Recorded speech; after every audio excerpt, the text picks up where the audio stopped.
Hello everyone, welcome back to my YouTube channel greens and meals. ನಾವಿವತ್ತು ತೊಂಡೆಕಾಯಿ ಪಲ್ಯ ಮಾಡ್ತಾ ಇರೋದ್ರಿಂದ ನಮ್ಮ ಪುಟ್ಟ ಗಾರ್ಡನಿಂದ ನಾನು ತೊಂಡೆಕಾಯಿನೆಲ್ಲ ಕಲೆಕ್ಟ್ ಮಾಡ್ಕೊಂಡು ಬಂದೆ. ಈಗ ಅದನ್ನು ವಾಶ್ ಮಾಡಿ ಕಟ್ ಮಾಡೋದಕ್ಕೆ ಅಂತ ಕೂತಿದ್ದೀವಿ.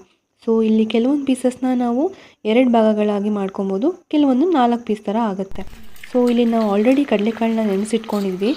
ಕಡಲೆಕಾಳು, ತೊಂಡೆಕಾಯಿ ಹಾಗೆಯೇ ಸ್ವಲ್ಪ ನೀರು ಹಾಕಿ ಸ್ವಲ್ಪ ರುಚಿಗೆ ತಕ್ಕಷ್ಟು ಉಪ್ಪನ್ನು ಹಾಕಿಬಿಟ್ಟು ನಾವು ಬೇಯಿಸೋದಕ್ಕೆ ಕುಕ್ಕರಲ್ಲಿ ಇಡ್ತಾಯಿದ್ದೀವಿ ಇವಾಗ.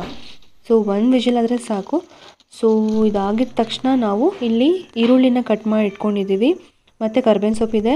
ಹಾಗೆಯೇ ಮಸಾಲ ಏನಂತಂದರೆ ಸಿಂಪಲ್ಲಾಗಿ ಖಾರದ ಪುಡಿ, ಧನಿಯಾ ಪುಡಿ ಮತ್ತು ಅರಿಶಿನ ಪುಡಿ ಇದೆ. ಮತ್ತು ಕಾಯಿ ತುರಿನ ನೀವು ಸ್ವಲ್ಪ ಅರಿಶಿನ ಹಾಕಿ ಹುರಿದು ಇಟ್ಕೊಬೇಕಾಗತ್ತೆ. ನೆಕ್ಸ್ಟು ನಾವಿಲ್ಲಿ ಆಯಿಲ್ ಹಾಕಿ, ಸಾಸಿವೆ ಹಾಕಿ, ಬೆಳ್ಳುಳ್ಳಿ ಮತ್ತು ಕರಿಬೇವಿನ ಒಗ್ಗರಣೆ ಥರ ರೆಡಿ ಮಾಡ್ಕೊಂಡಿದ್ದೀವಿ.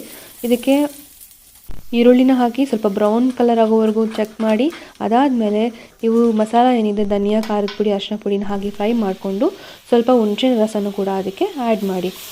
ಇದಾದಮೇಲೆ ನಾವೇನು ಬೇಯಿಸಿಟ್ಟಿದ್ವಿ ಅದನ್ನೆಲ್ಲ ನಾವು ಇದಕ್ಕೆ ಟ್ರಾನ್ಸ್ಫರ್ ಮಾಡಿ ಸ್ವಲ್ಪ ಹೊತ್ತು ಬೇಯೋದು ಬಿಟ್ಟು, ಅದಾದಮೇಲೆ ಕಾಯಿ ತುರಿ ಏನು ನಾವು ಫ್ರೈ ಮಾಡಿ ಇಟ್ಕೊಂಡಿದ್ದೀವಿ ಅದನ್ನು ಇದ್ರ ಮೇಲೆ ಉದುರಿಸ್ಬಿಟ್ಟು ಇನ್ನೊಂದು ರೌಂಡ್ ಚೆನ್ನಾಗಿ ಮಿಕ್ಸ್ ಮಾಡಬೇಕಾಗತ್ತೆ. ಚೆನ್ನಾಗಿ ಮಿಕ್ಸ್ ಮಾಡಿ ಇನ್ನೊಂದು ಸ್ವಲ್ಪ ಹೊತ್ತು 1 ನಿಮಿಷ ಸಾಕು, ಇನ್ನೊಂದು ನಿಮಿಷ ಬೇಯೋದಕ್ಕೆ ಬಿಡಿ. ಅದಾದಮೇಲೆ ಈ ರೀತಿ ಮಸಾಲ ರೀತಿ ತೊಂಡೆಕಾಯಿ ಪಲ್ಯ ಇರುತ್ತೆ. ಸಾಂಬಾರು ಥರನೂ ಇರಲ್ಲ, ಲೈಕ್ ಪಲ್ಯ ಟೈಪಲ್ಲಿರುತ್ತೆ, ಬಟ್ ಮಸಾಲ ಆ್ಯಡ್ ಆಗಿರುತ್ತೆ.